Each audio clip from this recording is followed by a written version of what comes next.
glad to that you've been able to come and join us. I'm so excited. I was just about to talk about you and explain what you do, Oh, but I might get you to just start of if you could tell us a bit course. about what you do. Yeah, thank you so much for asking me. So I am a celebrity fashion stylist. I have been styling and in fashion since the age of 16. I left school, went to straight to London College of Fashion, um, and then kind of realised I was designing accessories. And then the more I spent time with people, I realised I wanted to be more hands-on with people. And I was always kind of personal styling for family and friends. I thought, hold on, something's in this. Um, my first real job in styling was at Topshop Oxford Circus in London, which was just incredible. It was like the uni I never went to. It's like just loads of eccentric, amazing girls together and gay guys, and we just used to have so much fun. So that was really cool. And then I set up on my own in 2006. So yeah, 20 years of styling on my own, and I love it. Amazing. And I remember that Top Shop so well because, as Yeah. I mentioned to you before, I kind of came from the world of fashion many years ago Hmm.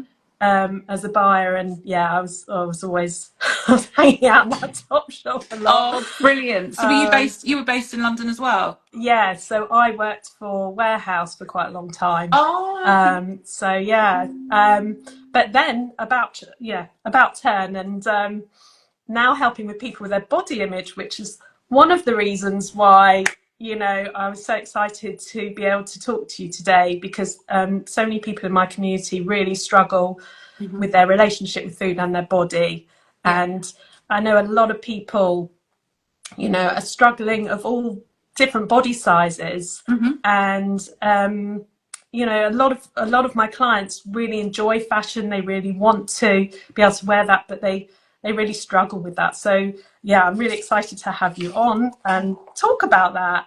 But I wondered what first drew you into I mean, you talked about what first drew you into kind of styling, but Yes. how did you start getting involved in helping women feel more confident in themselves? I think it came from struggling myself as a teenager, as a teenager who was always taller and wider than all my peers. So there was this innate feeling of I mean, I can't say I didn't fit in because I did. I was lucky enough to have amazing friends, and they didn't see my body issues. It was all kind of my stuff. But when they're all like swapping jeans or trying on clothes in shops, I couldn't do that. Mine was like bags and accessories.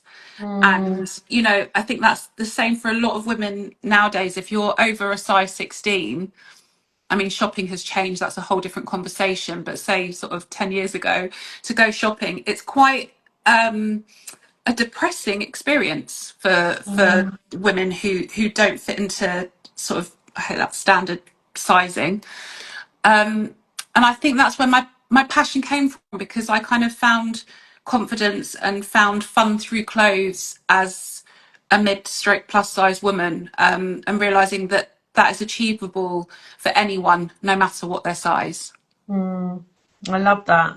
And I think when I was younger, I was kind of, I really had sort of thin privilege and I was able to fit into everything. And, Hmm. as I grew older and certainly hit perimenopause, my body shapes changed. And that's what I work with a lot of women of that sort of age. Hmm. Um, and yeah, it really, was quite an eye opener to me to realise, because I'd always had it pretty easy, being able Hmm. to just be able to buy what I thought I felt like within my budget, Yeah. you know, Yeah. but what it was easy to shop, and Hmm. and and definitely things have changed. So Yeah. yeah, definitely relate to that myself. Hmm. And how do you, because you work with a lot of celebrities of all different body sizes, I know Yes. you do a lot. I've seen with the amazing Alison Hammond, Yeah. what the wonderful Ruth Jones, Yeah. um, and they look fantastic. I love, Thank you. that they just look amazing, and they're obviously all in the spotlight. Yes. How do you help them to feel confident, especially in this current environment where there's this kind of renewed obsession with skinniness now we're Hmm. seeing? Well, I think, as I mentioned, I think if you also, that's quite interesting. What's come to me now is that I've always been around a size 14, 16, 18, around that. Like that's my natural size. And I think, oh, I love dogs. Hello.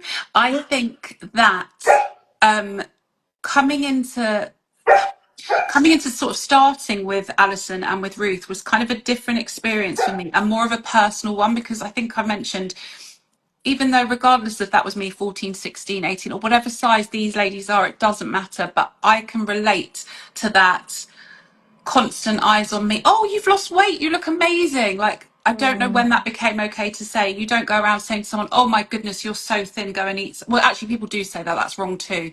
So like there's this whole thing that I've spoken about, and I did a lot during lockdown, a movement called Soul Over Size, and it's about complimenting people, not on their appearance. And we do it to, sorry, I've really digressed this. I'm so passionate about this, but what I was going to say is Yes. we do it to children as well with height. And I watch it with my daughter. So my husband, I'm 5'10", my husband's 6'2". Of course we're going to have tall kids. Same with other friends also who aren't as tall and have shockingly, surprisingly have tall kids. Oh, aren't they? Oh my goodness, you look like you're in year 10 when they're actually in year 7. This stuff isn't helpful because straight away, like the shoulders go round. Oh, am I too tall? I shouldn't look this way. So I've completely gone off your subject of what you asked No, me. that's fine. Oh, it was Ruth and Alison. So Yeah. similarly, actually, I can circle back by saying eyes are on them, unfortunately, for the wrong reason. They're kind of, as bigger women, you're taught to cover up and where, like, you're given such awful options on sort of, thank you to the plus size websites, because thank God there are some of them, but you know, like the cutaway shoulder, cold shoulder tops and like butterflies. And I think you're taught if you're not a certain size, it's kind of pushed on you that you can't like fashion. And my passion with both Ruth and Alison is to say, actually, you can look as sexy, as confident and as amazing, and it's nothing to do with size. So it's kind of, there's just so much love and passion that's gone on a journey with both of them, because their confidence at the beginning, you know, wasn't as nearly as strong as it is now. Like they would have said, oh no way, I'm not wearing that. And now they're like, okay, Stevie, what are you going to make me do now? And I'm going to hate it, but I'm going to make afterwards, I'm going to be like, thank you, I loved it. So it's kind of like taking people to the edge with their confidence and clothes. Yeah, you can really see that with how you're Oh, styling them and how thank they you. carry themselves, and they're obviously, yeah, in the spotlight at award ceremonies and all Hmm. sorts. Hmm. And that's really, I think that's really hard for any woman, whatever body size, because there's this expectation that you know, there's a certain way we have to be, look, Hmm. whatever. Absolutely. Um, it's really hard. And how would you say you personally protect yourself in the industry that is, you know, obviously so appearance focused? I think what's so wonderful, and I'm learning it more and more going sort of further into my 40s. I think you kind of hit 40 and you're like, wow, there's this new freedom of not caring what other people think. Not for everyone. There's still women like I'm sure that you work with that are in the depths of that, but there is a way to find that. And I think I'm very fortunate that I've got an amazing mum who's always installed like confidence and praised my beauty even when I was at my largest, or if I had spots on my face or my upper lip needed wax, you know, nothing she'd say, she'd be like, oh, aren't you beautiful? And that actually really helped, and it's kind of like it's given me this innate confidence. So I think now if I'm going to work, I've actually just come from the gym, so I'm cheating a little bit, but I'll always still, I'm going to stand up, wear things that kind of like look like fun trousers or accessorize things for the gym, that if you dress a certain way and you sort of appear a certain way, it gives you, not for anyone else but yourself. Like if I Yes. work out like this with a tiny bit of like I don't often, but a bit of makeup and a bit of jewelry and some fun trousers, I will have a better workout by wearing something that I feel good in and standing tall, as opposed to like a really baggy t-shirt and just shove my hair on. I'm not saying you should do it all the time, but there's something in making an effort. So with regards to my confidence and other people seeing me, I present myself in such a way. Firstly, I don't really care what they think. I dress for me. Like I Yeah. did it in lockdown as well, which goes to show no one saw me other than my kids and my husband. But I used to come downstairs in like ball gowns because for my mental health, to like feel nice, to dress up. And I just think if we learn to dress and hold ourselves for us, like confidence, practicing confidence is the most important over, like, we're all obsessed about thinness, unfortunately, but it's not our fault. It's all drilled into us from social conditioning, from adverts, from everything. But if we stay in our lane and search for confidence, that's the answer. Like, you could see two women wearing exactly the same dress, one full of confidence and one not. You're going to be drawn to the energy of the woman with confidence. Yeah, it's so true, isn't it?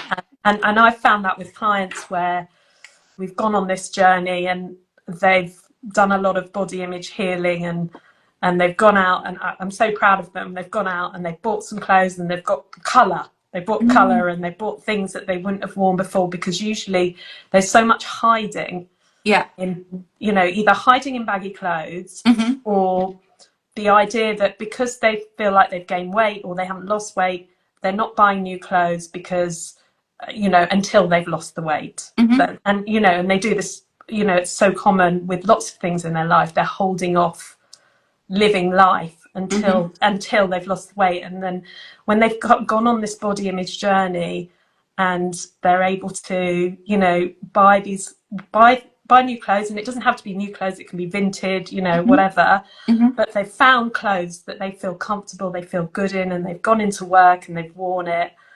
And it's just, you know, it's wonderful to see that.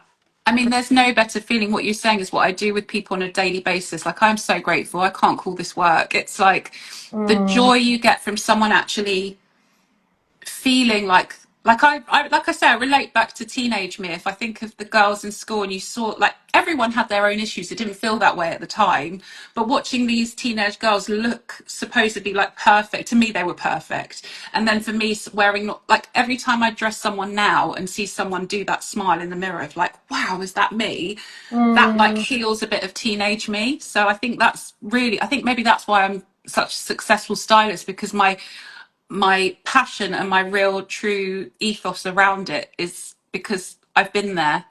yeah. Similarly to what you were saying about your clients, which I haven't spoken about, is that I had disordered eating from, I want to say, age 13 to 38. I've been Mm, on every diet under the sun. As I said, my natural frame is around a 14 to 16. I've been as small as a 10. It's all I thought I ever wanted, and I felt depressed and empty. mm, Um, and I have been up to a size 20 a couple of years ago, dressing to like an occasion, and I wore a massive skirt, like made myself even bigger, and I have never felt better. So mm. women who are taught to chase thinness think it's the answer, but I really, I know it sounds so cliche, but it comes from within, and clothes can help you do that, whatever size you are. Like, if you're watching this back and today you're thinking, I'm the biggest I've ever been, I'm perimenopausal, my tummy's too big, there's an outfit out there that can make you feel bloody amazing. Like right now, no weight loss. I love that. I love that. No, it's brilliant. And a And lot. men, sorry, someone's just written, and men, absolutely, especially for bigger Yes, men. yes, yeah, Yes, and yeah, men do also have, they have their body issues that, it's true, both women and men. Thank you, yeah, Susie. yeah, absolutely. I mean, I work mainly with women, but I do work with some men as well, and definitely among eating disorders, around 25% of eating disorders are Yeah. among males. So yes, it's definitely there. Um, and I suppose the other thing, coming into the summer now, a lot of my clients have, you know, really worried about showing their skin, and they really struggle with the summer clothes thing. Is there any advice or tips that you can give Absolutely, them? because I was that person. I wore my first pair of shorts in 2020, and I documented it on Instagram to show everyone, because I think I think I we've been on saw there. that. Oh, I love that. So yeah, I just remember, again, it comes from like a jealousy thing. I went to meet some friends, they were all wearing shorts, I was in jeans, I was boiling, I was angry, and I went home and I spoke about it, and I went on to ASOS and I ordered, because I know how it works, this is also a good tip, order multiple sizes of things. Too big, like, things that you wouldn't even think would fit, and don't look at the size and just try on. And eventually I found a pair of shorts that I liked, and I haven't looked back, I haven't stopped. So I know how that feels. A good tip would be, kimonos that are usually worn as beach sort of cover-ups, are a really good item to dig out from like your holiday wardrobe that you can wear over jeans or over shorts as kind of like a protective layer. It's almost kind of it's quite a good illusion. Not that I feel like anyone needs to do that, but it's a comfort thing. um Large belts with buckles are fantastic because they're kind of they're like, again, like a comfort to sort of, if you're conscious of your tummy, which quite a lot of women are. Mm, A large belt buckle is kind of something that will make you feel a bit more protected. um Ideally, the tricks and things can sort of fade away and you can just eventually find confidence, but try it. If you've never worn shorts, as somebody that was horrified at the idea and never in a million years thought I would, try it, even if it's at home in your own garden. um Same with arms. So many women, again, it's social conditioning, are taught that their arms should be covered if they're not perfectly toned. mm, Something, try and think what you tell a child in your family, like if they were covering their arms on a hot summer's day. It's exactly the yeah. same thing. Like our bodies deserve to see sun. um None of these bodies are perfect. A really big tip would be to follow social media accounts with people who look like you, or have similar body shape or similar tastes, and not kind of be transfixed on diet accounts or workout accounts that are going to make you feel uncomfortable or bad about yourself. Mm, amazing. Yeah, there's such great tips. Oh, I want to go and buy a kimono now. Good. I love that because yeah, it's so true, and it comes back to how you talk about yourself, how you talk about other people that you love as well, doesn't it? I mean, it's a lot of it is the inner chatter and what we tell ourselves, Yeah. and thoughts are not facts, and And also, you saying that has just reminded me, it sounded like you said fat, but there's a thing that my daughter will say to me, something like, um, she's 13, she's like, oh, I am fat, my legs are fat, or whatever. I'm like, we all say, if you say I am fat, you are not fat, you have fat, and that's okay to have fat.